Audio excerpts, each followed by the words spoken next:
ہمیں کوئی 3000 سے زیادہ بیٹی سٹرین ایسے ملے پاکستان کے مختلف علاقوں سے جو کہ انسیکٹ کے خلاف یوز ہو سکتے تھے.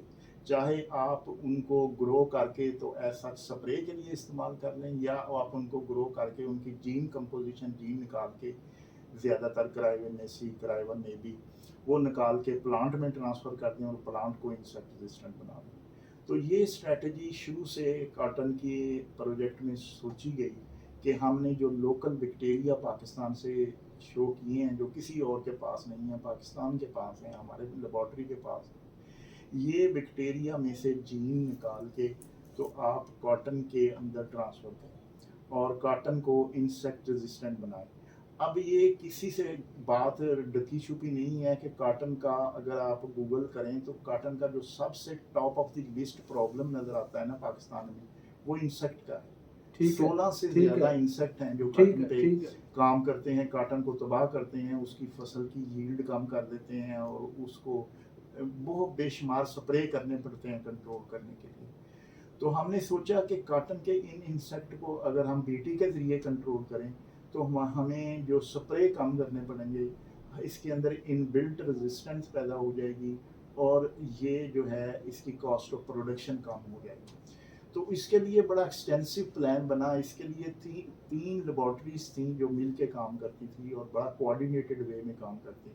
ایک لیبارٹری وہ تھی جو بیکٹیریا کولیکٹ کر کے مختلف کنٹری کے مختلف پارٹ سے, جس میں ندرن ایریا ہے, سندھ ہے, صدرن ایریا ہے, ٹھیک ہے, سب سے وہ بیکٹیریا لے کے آتے, اس میں سے بیٹی آئسولیٹ کرتے, ان بیٹی کو انسیکٹ کے اگینسٹ چیک کرتے کہ کس انسیکٹ کے اگینسٹ کون سی بیٹی کام کر رہی ہے, پھر اس کی جین آئسولیشن کرتے اور پھر اس کو پلانٹ ایکسپریشن ویکٹر کے اندر ڈال کے ہمیں دے دیتے. ٹھیک. دوسری جو لیبارٹری تھی وہ ٹرانسفارمیشن کی لیبارٹری تھی. اس کا کام تھا ٹیشو کلچر کا, کہ کاٹن کے ایک سیل سے یا 2 سیل سے کس طرح پودا ڈیولپ ہوتا ہے, کیلس سے کس طرح ہم پودا بناتے ہیں. تو اس میں ریجنریشن آف کاٹن کا بڑا عمل دخل تھا. ہم نے لوکل ورائٹی جو پاکستان میں گرو ہوتی ہیں جس میں سے CCRI کی ورائٹی تھی, اس میں ٹیشو کلچر کیا اور یہ دیکھا کہ کس کے اندر سکسیسفلی ہم ریجنریٹ کر سکتے ہیں, یعنی سیل سے یا کیلس سے پورا پلانٹ بنا سکتے ہیں. ٹھیک. بیسیکلی یہ مقصد تھا کہ جب بیٹی جین آپ اس میں انکارپوریٹ کریں تو وہ سکسیسفلی گرو کر جائے. سکسیسفلی گرو کر. That was the objective. That was the objective of whole team. اور اس میں پوری ٹیم لیبارٹری کام کرتی تھی, اس میں MPhil PhD اسٹوڈنٹ کرتے تھے. تو ہم اللہ کے فضل سے کاٹن میں لوکل ورائٹی میں MNH 93 سب سے پہلے اور پھر CCRI کی ورائٹیز میں کامیاب ہو گئے کہ ہم اس سے سکسیسفلی پودا بنا سکتے تھے ٹیشو سے. اور اس ٹیشو کے اندر ہم وہ جو جین والی لیبارٹری جو کہ ہمیں بیٹی بنا کے دیتی تھی اس کا جین ٹرانسفر کر سکتے تھے. تیسری لیبارٹری جس میں ڈاکٹر ادریس ناصر نے بہت بڑا پارٹ پلے کیا وہ تھی کہ فیلڈ اسٹڈی, کہ جو ہم نے پودے بنا لیے کیا ان کو فیلڈ ان کی پرفارمنس کیا ہے, ٹھیک ہے, وہ کیسے فارمرز اس کو لائک کرتا ہے, اس کے اندر ییلڈ کیا ہے, اس کا طریقہ کار کیا تھا.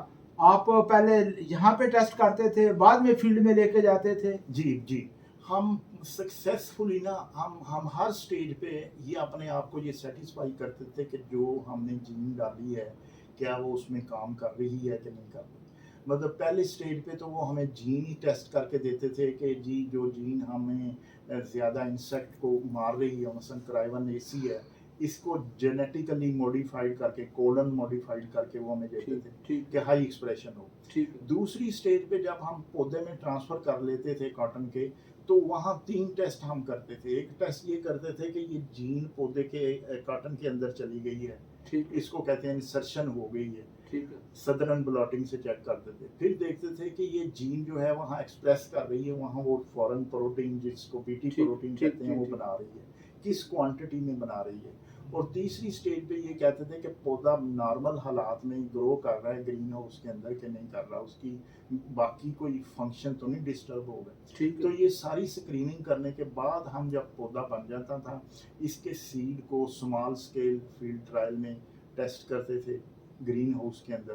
اور ٹیسٹ کرنے کے بعد جب پودوں کے سیڈ آتے تو پھر تیسری لیبارٹری جو تھی فیلڈ ٹیسٹنگ والی لیبارٹری اس کو دے دیتے کہ اس کو آپ گرو کر کے دیکھیں کہ یہ کہ جین اس میں کام کر رہی ہے, اس میں انسیکٹ مار رہی ہے یہ پودا یا اس کے اندر بیٹی جین پوری طرح سے ایکسپریس کر رہا ہے.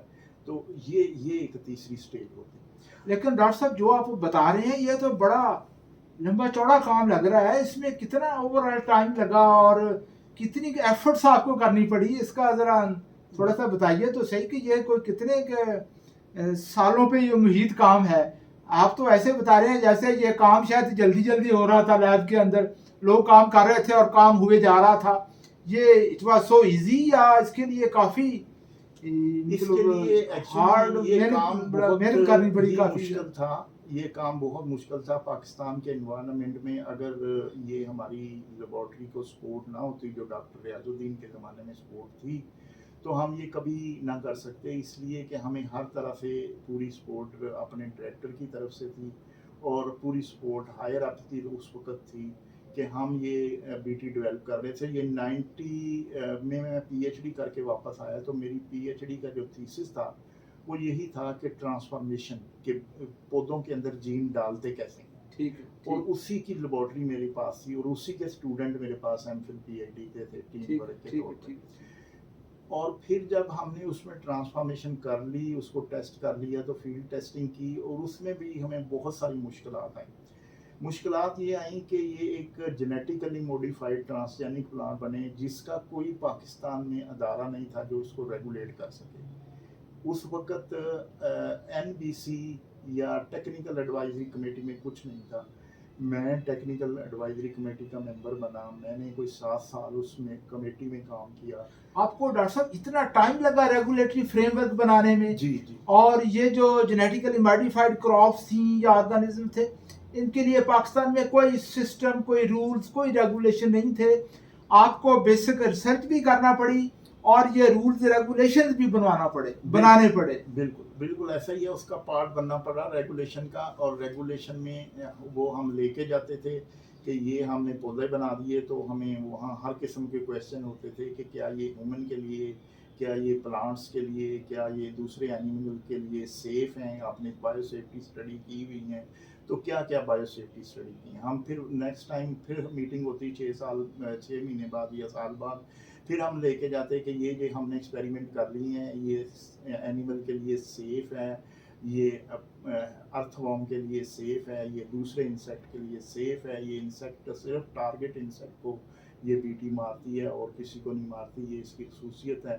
تو یہ ہم ان کو کنونس کرتے. اور اس کنونسنگ کرنے میں ہم نے 2006 میں جو ورائٹی ڈبل جین ورائٹی جو تھی وہ ہم نے سبمٹ کی تھی. تو 2012 میں جا کے وہ پروو ہوئی. 6 سال اس میں لگے کہ ہم ہر دفعہ کوئی کویشچن کے ساتھ واپس آتے اور اس پہ کام کرتے اور کام کر کے تو پھر دوبارہ پریزنٹ کرتے. تو پھر تو یہ آپ کے لیے بعض اوقات بڑا آپ ڈسکریج بھی فیل کرتے ہوں گے کہ ہم اتنی محنت کر رہے ہیں لیکن آگے سے کویشچننگ اس طرح کی ہو رہی ہے کہ پھر دوبارہ آ کے اسی اسپرٹ کے ساتھ کام کرنا پڑتا ہے. لیکن اس کے ساتھ ساتھ ڈاکٹر صاحب جو دوسری بات جو میں سمجھ رہا ہوں آپ کی باتوں سے وہ یہ ہے کہ آپ نے ٹوٹلی ایکسکلوسیولی یہ جو بی ٹی جین ڈیولپ کیا، یہ پاکستان کا اس ادارے کا اپنا ڈیولپ کردہ جین تھا، یہ کہیں اور سے نہیں تھا. جی بالکل یہ اپنا ایکسکلوسیولی، یہ آپ کی اپنی محنت، آپ کے ادارے کی محنت، آپ کے دوستوں کی محنت، اور یہ ایک قسم کا اپنا ایکسکلوسیو جین تھا جس پہ آپ نے کام کیا، جس کو لے کے آپ آگے چلے. بالکل. یہ جین جب ہم نے بنا لیا پھر ہم نے اس کو پیٹنٹ کیا پاکستان پیٹنٹ آفس میں. ہم نے یو ایس پیٹنٹ آفس میں بھی اس کو پیٹنٹ کیا اور اللہ کے فضل سے ہمیں دونوں پیٹنٹ جو ہیں گرانٹ ہو گئے.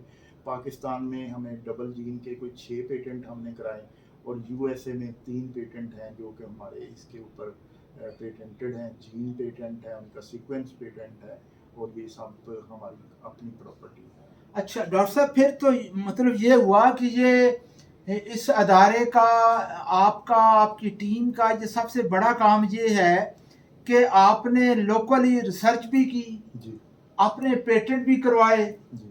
اور کسی ادارے کے لیے سب سے اچھی بات اور سب سے بڑی بات یہی ہوتی ہے کہ ادارہ جس کام پہ محنت کرتا ہے اس کو باقاعدہ پیٹنٹ کرواتا ہے اور پھر اس سے آگے بڑھ کے اس پیٹنٹ کو یوز کرتے ہوئے اپنے وہ پروڈکٹ بنائے جو آج مارکیٹ کے اندر موجود ہیں. وہ کاٹن ورائٹیز آپ نے تیار کی جو ابھی زمیندار جو ہیں پاکستان کے وہ گرو کر رہے ہیں. یہ بیسیکلی وہ ٹرو ریسرچ کرنا اور اس کا پیٹنٹ رجسٹر کروانا پاکستان میں بھی اور آؤٹ سائڈ پاکستان میں بھی, اور پھر اس کو کمرشل سٹیج میں لے کے جانا, یہ بیسیکلی آپ کے ادارے کی, آپ کے کام کی میں سمجھتا ہوں کہ بہت بڑی خوبصورتی ہے کہ یہی بیسیکلی کسی ریسرچ ادارے کا یہی ایک رول ہے جو دنیا دیکھتی ہے, ایکسیپٹ کرتی ہے. کسی سائنسدان کا جو رول ہے کہ اگر اس نے محنت کی ہے, ریسرچ کی ہے, تو باقاعدہ اس کو پیٹنٹ بھی کروایا ہے اور اس پروڈکٹ کو مارکیٹ میں لانچ بھی کیا ہے اور سکسیسفلی ہوا ہے.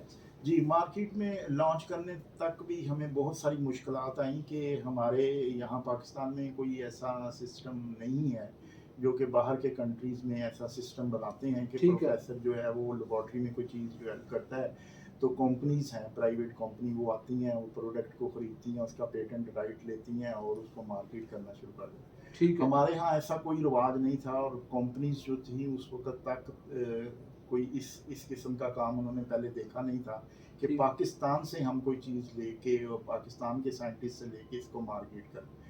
تو ہم نے اس کے لیے بھی بہت سی ایفرٹ کی اور ہم نے ایسے ٹرائل کیے, کمپنیز کو لا کے ان کو دکھایا کہ یہ ہمارا کام ہے, ان کو کنونس کیا, فارمرز کو کنونس کیا کہ یہ جو ہماری بی ٹی جین ہم نے بنائی ہے, ڈبل جین یا ٹرپل جین, یہ بڑا اچھا فیلڈ میں کام کر رہی ہے. اور جب انہوں نے فیلڈ دیکھے تو وہ اس چیز پہ کنونس ہو گئے کہ ہاں ہم آپ کے ساتھ ایگریمنٹ کرنے کے لیے تیار ہیں. تو ہم نے یہ طریقہ نکالا کہ ہم کمپنیز کے ساتھ ایک ایگریمنٹ کرتے ہیں کہ آپ ہم سے سیڈ لے جائیں, اس کو ملٹیپلائی کریں, اس کو کمرشلائز کریں, اس کو فارمرز تک پہنچائیں. ہمارا مقصد یہ تھا کہ یہ جو چیز ہے یہ پاکستان کی امانت ہے, پاکستان کی قوم کی امانت ہے, ٹیکس پیئر منی سے بنی ہے, تو یہ فارمرز تک پہنچ جائے. تو ہم نے صرف اس خاطر کمپنیز کے ساتھ ایگریمنٹ کیے اور کرنے کے بعد ان کو سیڈ دیے اور انہوں نے اس کو ملٹیپلائی کر کے فارمرز تک پہنچایا. اور آج یہ صورتحال ہے کہ 90% ایریا پہ ہماری بی ٹی کاٹن جو ہے وہ استعمال کلٹیویٹ ہو رہی ہے. لیکن ڈاکٹر صاحب جس طرح کا ماحول ہے پاکستان کے اندر, جس طرح کا انوائرمنٹ ہے, آپ بہت اچھے طریقے سے واقف ہیں, تو اور بھی تو بہت سارے لوگ کاٹن پہ کام کر رہے ہیں, اس وقت بھی کر رہے تھے, اب بھی کر رہے ہیں, تو وہ کیسے دیکھتے تھے آپ کے کام کو اور کس قسم کے کویسچن ہوتے تھے؟ ایک دو موقع پہ تو مجھے بھی کچھ صورتحال فیس کرنے کا اتفاق ہوا آپ کے ساتھ کہ جب آپ کو کہا جاتا تھا کہ یہ تو آپ کا مینڈیٹ ہی نہیں ہے, آپ کاٹن پہ کام ہی نہیں کر سکتے, آپ ایگریکلچر پہ کام ہی نہیں کر سکتے, کیم کا مینڈیٹ نہیں ہے ایگریکلچر پہ کام کرنے کا. اور میں بھی اس میٹنگ میں تھا جب آپ کو یہ کویسچن ہو رہے تھے. تو اس قسم کے ماحول میں آپ نے یہ ایک کارنامے انجام دیے ہیں کاٹن کے حوالے سے, تو یہ واقعی اس میں کوئی شک نہیں ہے کہ ہمیں آپ دوستوں کی, آپ جیسے سائنٹسٹس کی قدر کرنی چاہیے. یہ ہمارے لیے بہت خوشی کا مقام ہے کہ آپ نے مطلب اس قسم کے حالات میں بھی کام کر کے اپنے جو پروڈکٹ ہیں وہ مارکیٹ میں فائنل شیپ میں لانچ کر دے دیے. بالکل, ہم شروع سے ہی کانفیڈنٹ تھے کہ جو چیز ہم کر رہے ہیں مالیکولر بائیولوجی, یہ ایک نئی سائنس ہے, یہ ایک ایسی ہے کہ باہر کے کنٹری میں پروون سائنس ہے کہ یعنی لوگوں نے بی ٹی کاٹن باہر یو ایس اے میں بنائی اور وہ بہت سالوں تک وہاں کامیاب رہی, فارمرز کے کام آتی رہی, انسیکٹ ریزسٹنٹ جین ڈالی اور ان کا زر مبادلہ بھی بچا. تو یہ کامیاب ہوگا یہ ہمیں پتہ تھا, لیکن یہ ہمیں ساتھ یہ بھی پتا تھا کہ لوگ جو آلریڈی یہاں کاٹن میں کنونشنل طریقے سے کام کر رہے ہیں وہ اس کام کو پسند نہیں کریں گے کہ یہ ایک نئی سائنس ہے اور اس کو ایکسیپٹ کرتے کرتے کچھ ٹائم لگے گا, یہ ہمیں پتا تھا. اس لیے کہ ہمارے جو سینئر سائنٹسٹ تھے ڈاکٹر ریاض الدین, وہ پاکستان ایٹامک انرجی کمیشن سے آئے تھے اور پاکستان ایٹامک انرجی کمیشن نے بھی یہ چیزیں برداشت کی تھی جو فکرہ آپ نے ابھی کہا کہ جی آپ کا مینڈیٹ نہیں ہے. جب انہوں نے S12 بنائی جو کہ رانا صاحب کی ورائٹی تھی کاٹن کی,